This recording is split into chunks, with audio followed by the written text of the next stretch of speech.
Welcome to the SIWIKE Podcast, the only podcast that shares the stuff you didn't know you needed to know about jobs, careers, and life. The SIWIKE Podcast, the stuff I wish I knew earlier. Hi, everyone, and welcome to the SIWIKE Stuff I Wish I Knew Earlier podcast. We're here with one of our new guest hosts, Gradi Gunawan, and we thought he'd have a little bit of a conversation on his background. So, Gradi, how are you doing today? I'm good, Lucky. How are you? I'm fantastic as always. So, Grady comes to us with a background in kind of business marketing, sales, business development, and he's been around the world working in different places. So, Grady, if you can share a little bit about what you're doing now, and then we'll go back in time and kind of get you as a kid. So, what are you up to these days? Okay, thanks, Lucky, for having me. Thanks for this conversation. So, so my name is Gradi Gunawan. And I'm currently working for one of the largest online food delivery company in Canada. So we try to expand not just in the restaurant verticals, but we try to expand beyond restaurant verticals. So we try to expand to verticals such as alcohol, convenience, and grocery store. And I am tasked to lead a team of 8 at this moment, and our job is to grow the business of our partners. So our partners needs to be coached and educated how to use our software to make sure that they get more orders from our platform, and make sure that our partners perform well both commercially as well as operationally. Great. Sounds like a bunch of things that you're doing, leading a team of 8. But I'd love if we could rewind a little bit and talk a little bit about Grady as a kid. So what was Grady like growing up? Maybe some early fond childhood memories. So what were you like growing up as a kid? Well, I mean, as a kid, it's pretty much I love sports, so I don't have a lot of ideas at the time. I just like football, soccer here. I mean, in Canada, we call it soccer, right? So Yeah. I love soccer, and I think that's embedded in me. So because I love soccer, I always have this curiosity over other countries, because I think soccer is one of the most globalized sports in the world. And through soccer, I learned a lot about other countries. I browse a lot of countries in Africa, Asia, Europe, especially, and it influenced me in a way, because since then. I have these aspirations that one day I want to live in multiple countries, and being a footballer, if you follow that, I think you have a huge opportunities to live in multiple different countries. So I think that's influenced me in a way that someday when I have a career, I also want to live in multiple countries. I think that's, but pretty much in terms of my character, I'm pretty shy. I'm not really super outgoing. Pretty analytical. I think that's kind of behavior that I observed when I was a kid, and I pretty much numbers driven. To be honest, it's kind of strange, because I remember back in those days, I collected basketball cards, NBA cards, and I always memorize the average point per game, block per game, those kind of stats. And I think that's something that carries with me as of now, because I always be a number driven guy. I always analyze numbers and stuff like that. So yeah, that's pretty much when I was a kid. Yeah, and as we're recording this, like the World Cup is on, so I don't know if there's a team that you're supporting particularly. I live in Japan, so I kind of support Japan. And before, so yeah, I mean they perform really well right now. But obviously, I'll also support Canada. But as of now, as we speak right now, I don't think Canada is performing that well. But yeah, I think those two countries that I support now. For sure. And obviously that can be a little bit polarizing for everybody, but I mean, like to each their own, right? So this is one where it's a global sport, but at the same time, it can create a lot of friends and enemies at the same time, right? But usually it's a friendly rivalry, which is nice.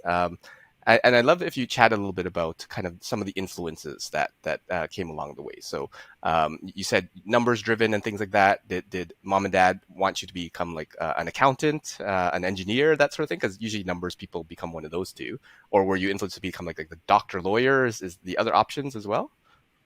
Well, interestingly, no. I think my parents, they pretty much give me a lot of freedom to do what I want. Obviously, Okay. they're quite hesitant for me being a footballer, because back in my in Indonesia, I don't think we have a lot of opportunities to be, to earn a good income by being a footballer, unless you are national player. So yeah, it's not something that they are keen for me to have that kind of career. Obviously, I also think about money as well. I mean, as we know, if you want to you want to have a great career, and you want to earn a good income as well, right? So I never thought about being a footballer, but obviously, as I grew up, I think it comes within me that that sense of living in multiple countries is always be with me. And one of the things that I know of is that business. So when I study in university, I'm not really sure where I want to go. So I just took a very generic subject or major, which is industrial engineering. So if you don't know what you want to do, just take the generic one. So you still have the opportunities later on to to cope with something special, more specific if you want. So yeah, I took that industrial engineering, and but that kind of sense that I want to go live abroad in multiple countries still there. So that's why I feel like I think I just need to go to business. And at the time, what I know is that I just want to work for multinational companies, because that will give you an opportunity to live, to go abroad and work in different countries. Sounds good. And if you walk us a little bit through kind of that transition from industrial engineering to kind of the business world, like was that like a clear intent during that time to say, you know what, I'm going to do industrial engineering and then I'm going to do business? Or is it more like, I don't know, I'm going to do industrial engineering, and then you finally found that, okay, yeah, I'm going to go into business? If you can talk a little bit about that. Pretty much, I don't know. I mean, when I choose industrial engineering at that time, is because that is the major that at least in Indonesia at the time is pretty popular. So if you don't know what you do, just go into something popular, but not so specific. Not like a doctor, because doctor, you need a lot of more specializations and more time to study. Sure. So I just took it because I know that if you go to university, you need to spend 4 years at least. So at least this is 4 years. It's not going to be 6, 7, or 8 years, and this is pretty a major that is highly recognized by the employer, because you are from a technical background, right? So you're an engineer in a way, although I never use or apply that skills anymore until now. But yeah, pretty much I don't know what I want. And I just choose that, and I feel like, okay, this is safest bet. And then after that, maybe I can use this diploma to apply the job for a multinational company. Yeah, so that's pretty much it. But obviously, when it comes to business, I think it's self-taught most of the time. So when I was like 18, 19 at that time, I remember that's the first time there is a Business Week magazine in Jakarta. So I think there is an Indonesian version of a Business Week. So I started to read that magazine a lot, and it influenced me that, oh, okay, I really want to go to the business world, because I think this is same with football, right? There is a lot of big football team, and in business there is a lot of large companies. These large companies that have presence in many different countries. So in a way, there is similar principles that I could apply from football to business, and yeah, and then for me, it's just to choose which functions that I want to play. In football, you have strikers, midfielders, defenders. In a business, you have sales, you have marketing, you have finance, so on and so forth. So just make sure that which positions that I want to play in this business world, to make sure that I'm setting up myself for success. So yeah, so pretty much I don't know what I want to do, but I just know that I need to go to business. And after I graduated, I don't know which industry that I want to target. What I know is that I want to work for large multinational. So I just apply any company, irrespective of the industry, as long as there are large Right. multinationals. Yeah.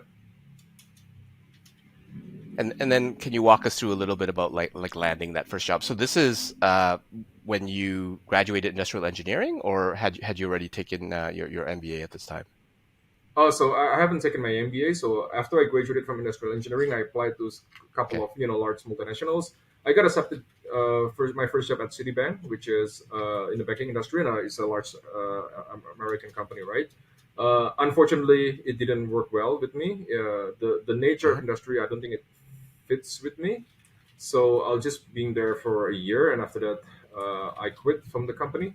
Um, and after that, I think I've been through a lot of self search process, like trying to understand myself, because I don't want to make this wrong or erroneous move again after that Citibank case. Mm. um, After that, what I realized myself. So what I'm trying to understand is that I try to learn myself, who am I, because although you are you, does not mean that you understand you, right? So there is a continuous process that I'm trying to understand, who am I actually, and what do I like. um, so it came to me that actually, CPG, consumer product industry, is quite interesting, because every time I go to a supermarket, I go to groceries, I always see the packaging of a product, I always see the aisle, I always see how these companies are presenting their product the shelf in the supermarket. So I started to have that thoughts, and that's why I started to apply to a lot of FMCG or fast moving consumer goods company in Indonesia, and especially in Indonesia, it's a large market for large multinational consumer product companies. So there are tons of companies in Indonesia, and I apply that. So it's a very, I would say, slow process because it's not easy actually to get that job. And finally, after I think I'm waiting for 1.5 years. So I worked for a manufacturing company first before I got a job in FMCG. But I know that I want to go to FMCG. Um, so I got a job finally in the craft foods. Now it's called Mondelez International. But yeah, they're Mhm. also one of the largest American FMCG company back then. Sounds good. And can you walk us through? So you kind of attained your dream of attending of going into one of the multinational companies, and so far it seems like you spent quite a bit of time there, so it must have been pretty decent. When did the NBA happen? Was that like while you were there or elsewhere, or how did you So decide to kind of solidify your spot in business? so yeah, after I worked for a while in craft foods, sometimes when you see career, when you build a career, it's like a storyline, right? So there are, if Hmm. you watch a movie, there is some sort of aspect in the movie that determines whether the movie is a good quality or not, right? The same thing with my career. I think if I want to continue to work in a consumer product, there is a couple of factors that I need to identify. For example, function. What is the function that allows me to be more visible in the industry? Is it sales, is it marketing, or is it the finance, those kind of stuff? And also second, like, for example, second perspective is that the geographical exposure, because consumer business means that the more you understand your consumer, the better, the more valuable you are, or the more attractive you are as a talent in the market. And I understand that if I just stay in Indonesia, it may not expand my career further, because, or maybe I could expand, but it will take longer time, because I have to spend years in my career in Indonesia. So one of the things that I want to Right. expand is was my geographical exposure. So that's why I started thinking, why not just doing an MBA? Because with MBA, you Mm. study it abroad, and then you can get job overseas, and then you can start to expand again your understanding about the market in another region. So that's why I started thinking about MBA, and also on top of that, I always want to be competitive, having some credentials stick with my name from a reputable university is something that I look for as well. So I think that works well with me. So that's why I decided to take an MBA. Sounds good. And the MBA was in Rotterdam, so in the Netherlands. Can you describe like the Yeah, process to select that one? yeah. So at that time, I actually I really want to go to US for the MBA, because I feel like US business schools is the most attractive for me. And on top of that, I think US is also the market that values MBA. But that's my personal perspective, because Okay. they have a full report of the students who are graduated, and the job markets and so forth. I think yeah, I think for me initially US, but at the time it's really bad timing. It was 2008, the global financial Mm. crisis. So it really affects the way I think whether I want to do an MBA, because in US you spend 2 years, and if you don't get a job after the 2 years, spending a lot of resources. So I really think about that. So that's why I decided to go to Europe. Europe normally shorter version, 12 months, 15 months, that kind of duration.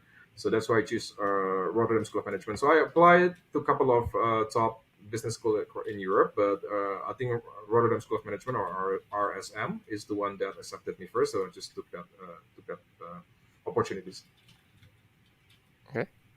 And how was the process, or the did it meet the expectations of what you wanted for an MBA? Um, I mean, yes and no. I mean, the one thing that I learned, if you go to good university, most probably you will get a good network, because the filter or the selection process of the university itself will enable you to have a good network, because normally if it's a good universities, they will select highly competitive students. Obviously there is a bit of competition inside Right. the program itself between students, but if you focus on a friendship, if you focus on a networking, I think that is more important, to build a lifelong connection with a highly competitive colleagues. That one I don't regret. I think that's the best one of the best decision. and that's the first time as well I got exposure with the outside of Asia, European market. Hmm. Um, I think the downside is that maybe for working in sales, if you don't speak a local language, that will not give you any advantages, to get a job in the local market, right? So I think that's something that Mm, I should prepare first, in the first place, before I took that route to go to Netherlands. I should learn Dutch first and become fluent before taking that right. study. But again, that diploma alone and that credential alone didn't give me any advantages, position to get a job in Netherlands or in Europe at large. So that's why I had to go back home at the time after my graduation. Sounds good. So you did that, and then but you ultimately still did like an internship in the Netherlands. Was that part of a different program, Yeah, or how did that's that part of happen? the program, but unfortunately at the time, European was in crisis, 2012, 2013. So it was never a good timing for me. I don't know why. Uh, I did an internship for 4 months, but unfortunately they don't have headcounts or permanent headcounts that they can open up for me. So once the program is over, Uh, once the study is over, so they have to end the internship as well.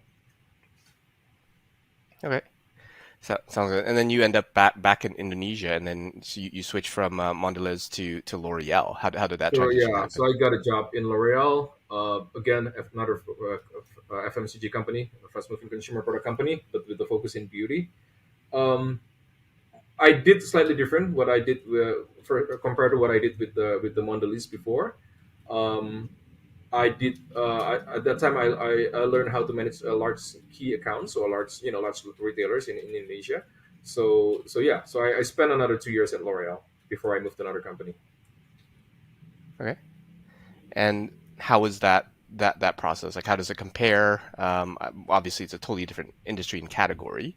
But like, were there a lot of different learnings from the old one that you brought to this one, or what sort of learnings did you have? Uh, I mean, yeah, it's different industry, but because the way we conduct the business between FMCG manufacturers and retailers, pretty much the same. So most of the knowledge that I know back then in Kraft Foods or Mondelez, it's pretty much transferable to L'Oreal. Hmm? And on top of that, being equipped with business skills, studying MBA, I think it also helps in a way to negotiate, um, you know, to to think differently how you see the business, to take initiative, build presentation as well because you need to present a lot at L'Oreal. Those kind of skills definitely help me, to survive at L'Oreal. But I have to say it's not really a super stretch or super something that I have to adjust, really significant in that regard. So yeah, Hmm. because the language is the same, the culture is the same. I'm Indonesian anyway, so I know. So yeah. Sounds good. And then you eventually made it to Japan at Google. So how does that? That seems quite a bit of a different area. How did that happen? Yeah, yeah, that's interesting. Now I see the value of my MBA because I believe that one of the reasons that Google called me because of my diploma as well from the MBA from the Rotterdam School of Management. So it was quite random, to be honest. It's just when I worked for L'Oreal, I know that there's just something inside me that maybe I just want to do different things. Maybe I want to work for smaller FMCG companies, but becoming director or becoming senior manager. Because if I still wait at L'Oreal, maybe I have to wait many more years to climb up the corporate ladder. So I still look at different jobs in L'Oreal after 1.5 years. So I start to take a look at different jobs. One day came across to me there is a vacancy at Google, but it seems like Google is advertising most of the business in Indonesia that I know of, and but the title of Hmm. the job is retail partner manager. So I was like, what is this? The funny thing is that obviously I read the job description, but I just like do a skim reading. I read it very quickly and I just applied. I feel like, okay, maybe there is a potential here. I just applied because sometimes you don't have to match 100% with the requirements, right? With the job requirements. So I just applied and that's it. Within 24 hours, I got called, I got emailed, and within 48 hours or I did my first interviews, my first screening interview with the HR. So it's pretty random, to be honest, and I never expected that I will move to Japan because I got this job actually. So pretty much I just read the job description. I just skim reading. And I just applied the job, and within 24 hours, I got the interview invitation, and within the next 48 hours from my first application, I got my first interview with the screening interview with the HR. So that's my journey with Google, and after that, I do another 5 6 round of interviews. Take roughly maybe about 2 to 3 months to complete, or even further, because at the time they also freeze hiring. So there is a time when I have to wait Okay. longer than that. So after maybe more than 6 months in total, so they finally offer me the job. So it's been a quite a challenging process as well, because at that time I also got interviewed with other company, and I need to make decision whether I need to move to Google or other companies, things like that. But yeah, finally I choose Google because I feel like this is interesting for a large tech company to want to work to expand in the retail business. So I feel like there's a lot of learning here, and that's a good pivot as well, because after I worked for Google, I just realized how dynamic, how interesting technology industry is. So that's another pivotal point in my career, I would say. Sounds good.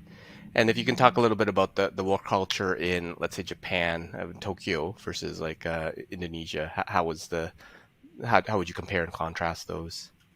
Yeah, that's interesting. That's I call it super stretch, because I need to learn a lot. I need to adapt a lot with the Japanese culture. I mean, my team is pretty much international, because my team there, so it was pretty international, because it was a Asia Pac regional headquarters. So there was a lot of Okay. people from in other Indonesian, Korean, Japanese, Taiwanese. So we use speak English in the office. It's not like super Japanese, but obviously there is a certain type of Japanese element that you need to learn, because my the leader of my team is a Japanese. So I think the difference with Indonesia, I think Japanese is pretty much they're very low risk tolerance. That's number one. They're pretty careful and pretty, Hmm. um, I would say, pretty careful with the decisions that they don't know of. So if they don't know the situation, they really careful and tend to be slow in making the decision. And they want everything is organized. So the process needs to be from very process oriented as well. So the process needs to be from step one to step two to step three. Well, when you're dealing with the partners in Indonesia, there is no step one to three. Sometimes from step one until suddenly you jump into four, right? So Okay. that kind of cultural differences is something that I need to explain and re-explain to my manager, which is also hard, because I need to adapt with my manager most of the time, not my manager adapt to me. It's kind of hard for me, sometimes to explain that to my manager. I think that's the biggest gap. The way Japanese people do the business versus Indonesian people do the business. Indonesian, I think it's pretty much laid back compared to Japanese. Japanese, if they say A, they will do it. So this is a difference. So in Japan, let's say I ask Japanese, when can you deliver this? They will say next week, but actually they Okay. will send you the next day. If they say the next Okay. day, they will send you in the next hour. It's very different with Indonesia, right? So Indonesia, if they say the next day, it could be 3 days from now, right? So there is a bit of difference in terms of how you communicate your expectation. So that's the thing with Indonesia. I remember, because at the time I still need to manage Indonesian business from Japan, because I was tasked to grow the Google Play gift cards business in Southeast Asia market, particularly Indonesia. So in Indonesia, let's say we want to launch, let's say 1st of December, but in Japan with the Japanese manager, they will take that first December as a hard stop. It's not like it's not going to be changed. It's going to be 1st of December. But in Indonesia, sometimes maybe we cannot do it 1st December. Maybe we can do it at 7th of December. Those kind of stuff that I have to Hmm. really bridging the communication between Indonesian market and my Japanese leader. So that's a massive challenge, I have to say, at that time. Sounds good. That's probably a whole podcast episode on its own. Yeah, But yeah, exactly. and then you ultimately ended up in Canada. I'd love if you talk a little bit about that journey. Yeah. So I spent roughly about 3.5 years in Google, close to 4 years actually. So I do a lot of, again, self learning, self searching. What do I want to do? Because Japan is a fantastic place. I mean, Tokyo is a fantastic place to live, but working culture, it's really hard for me. And on top of that, I don't speak Japanese. I try to learn Japanese, but I think Japanese language is one of the hardest language in the world. It takes years for you to master. Um, and I know myself that I don't think I will live in Japan forever at that time. Maybe, if I really want to, leave Japan because the difficulties that I face in dealing with the work culture. Um, and I came across this decision that, okay, right now if I move to another countries, it has to be English speaking because I don't want to have this language barrier anymore, given the fact that I Mm. work in sales and partnership, where language is important. So that's why I decided that if I move, it has to be an English speaking country. So a couple of countries that I see in the map. Obviously, in my initial plan is to move internally within Google, but Mhm. with my background in consumer product, most of the vacancies that they have actually it's in the Google US, where they have this large hardware business at the time. So it's not easy for me as well to to enter that market, right? After 4 years, I feel like I don't want to spend another time doing this, and I just came to realization that okay, if I move to English speaking country, what are they and what do they have for immigrant like me? So I browse Australia, Canada, US, UK, so on and so forth. I never understand and I never realized actually there is a permanent residence program in each of those countries. Not all country. I mean, US they don't have it, but Australia, New Zealand, Canada, I think they had at the time. So I never realized Mhm. that until that day when I just randomly Google in the evening after work. Oh, they have permanent residence, and I just try to understand how's the process, what's the point-based system, and so on and so forth. And after that, I just make a solid decision in myself. Like, okay, I like U.S. market, and I think I still have the aspiration to go back to U.S. because when I want to do my MBA, I want to go to U.S. anyway. So right now, I feel like I just want to go back to U.S. But if I go to U.S., there is no certainties that I could stay there. So that's why I decided to move to Canada because Canada, uh, I can calculate my permanent residence point, and I can have more better calculations of what my possibility if I can stay in Canada or not. So that's why I leave the job at Google. I continue back, to study at Queen's University in Canada. And long story short, after 3 years, I got my PR now in Canada. Great. Yeah, so that brings us to kind of present day, and as we start to close off this episode, we might do a deep dive into some of the other topics. But if you could share some of the SWIKE, the stuff I wish I knew earlier for young Grady at various points in its time. So I don't know if you have big milestones, whether it be like the decision to go into like the business side from engineering, or maybe to go to a different business school, or moving around the world, whatever. Like, what are some of the SWIKE that you'd share for yourself? Yeah, a couple of things that I think I learned throughout my career. Number one, I think I remember back in those days when I want to take on my MBA. There is I also have a lot of things that I need to do in my personal life. So I think number one thing is that put a single focus. If you want to work on your personal life first, and then you want to delay or you want to take a break or take a pause for your professional life, do it. So you're focused. So you're not dividing your attention. I think that's one of the learning things Hmm. that that's one of the most thing. I think one of the mistake that I did at the time is that because I want to juggle a lot of things at the same time. I mean, if you're able to manage it, feel free to do it. But for me, I feel like put a single focus. I think it's better. So at the time, for example, when I want to do my MBA, I also have a lot of things that I want to do personally in my personal life. So it kind of distract my ability to get a good school in the US as well. So that's number one.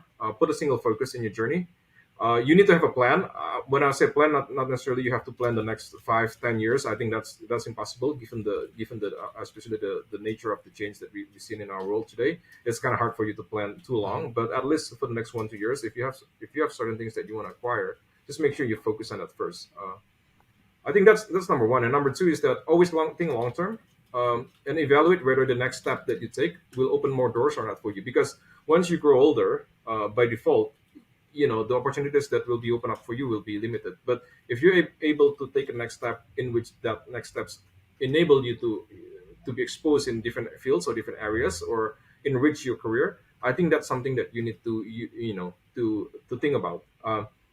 For example, changing, building expertise in different functions in your career. Let's say you master marketing, and then you master sales, and then let's say you master strategy. although you got older, but if you have built that expertise over a period of time, I think you will be a very attractive talent for employer because you have been exposed to many different fields and you have proven to be successful in each role. I think that's also important.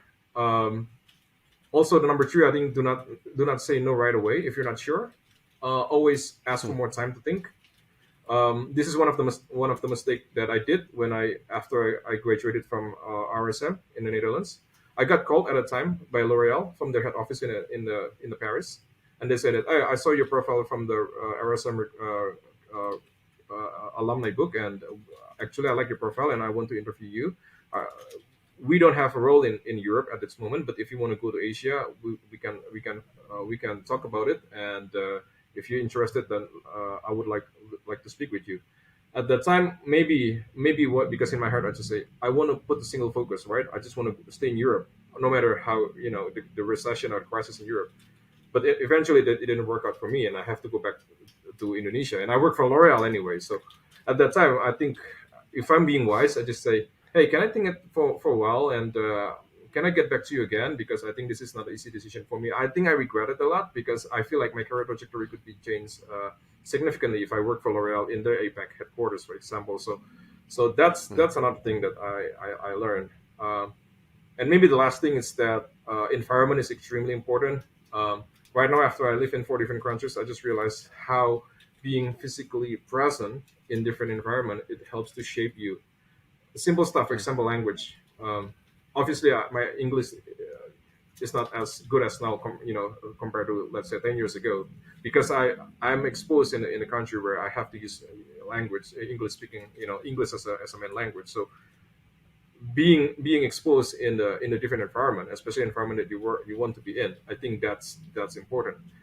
Learning from that, I actually, if I can take my MBA earlier, I will do it earlier, not just after 5 years, 7 years of working experience. Maybe I'll do it after 3 years Hmm. of working experience because I think that enables me to get the head start to live in different places.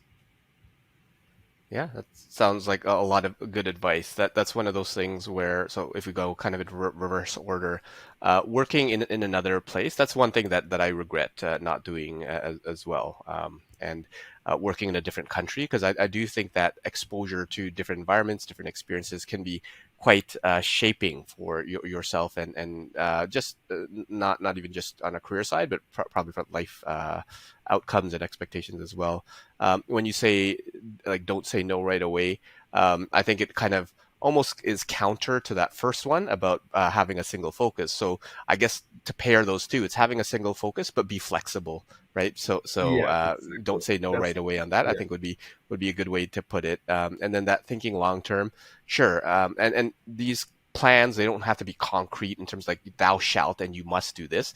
Again, back to that being flexible. Like you might have these long-term plans, but then realizing that you can change them after a while. Because I have folks do an exercise which I call like their retirement memo, and basically say like, what would your career be like if you were as successful and happy and whatever as you ever dreamed that you would be, and then understand that that's you in a snapshot when at a point in time.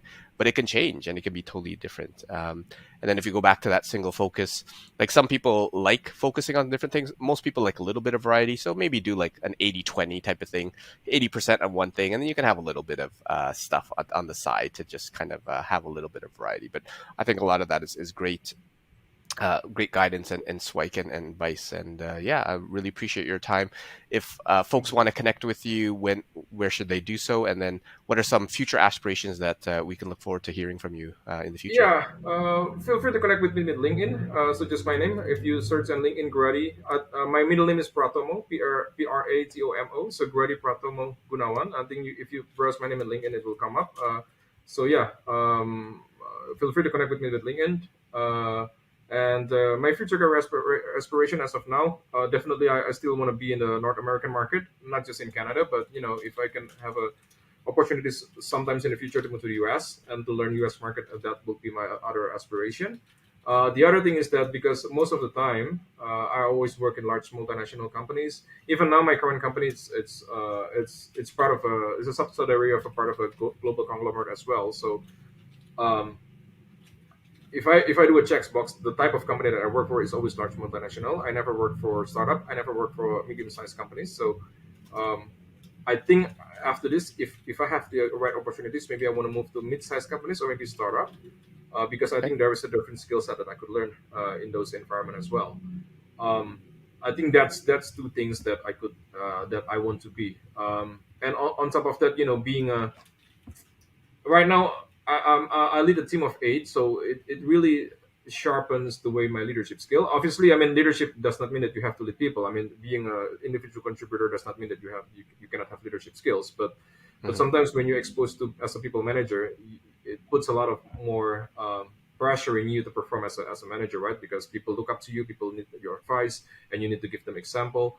Um, I think I want to sharpen the skill even more. I want not just in leading people, but also determining the future of a company. So if I can move to mid-size, smaller companies, so I will have more influential or substantial decision for the company. And I think that's the thing that I look for, because at the end of the day, as a business person, um, you are measured by how good you making decision, right? And Hmm. I just want to have a track record in that area as of now. Sounds good. Awesome. So thanks so much, Grady, for sharing your insights, your experience, and yeah, hopefully we'll have you back for a future episode. Thank you, Luke. And thank you so much for having me. I enjoy this conversation a lot. Take care. Thanks for joining us on the SWIKE Stuff I Wish I Knew Earlier, the podcast.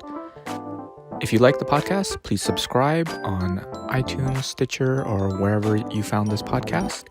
And if you can give us a review, that would be very appreciated.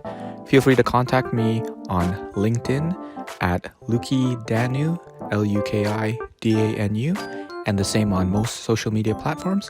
And I look forward to hearing from you. Thanks. Bye.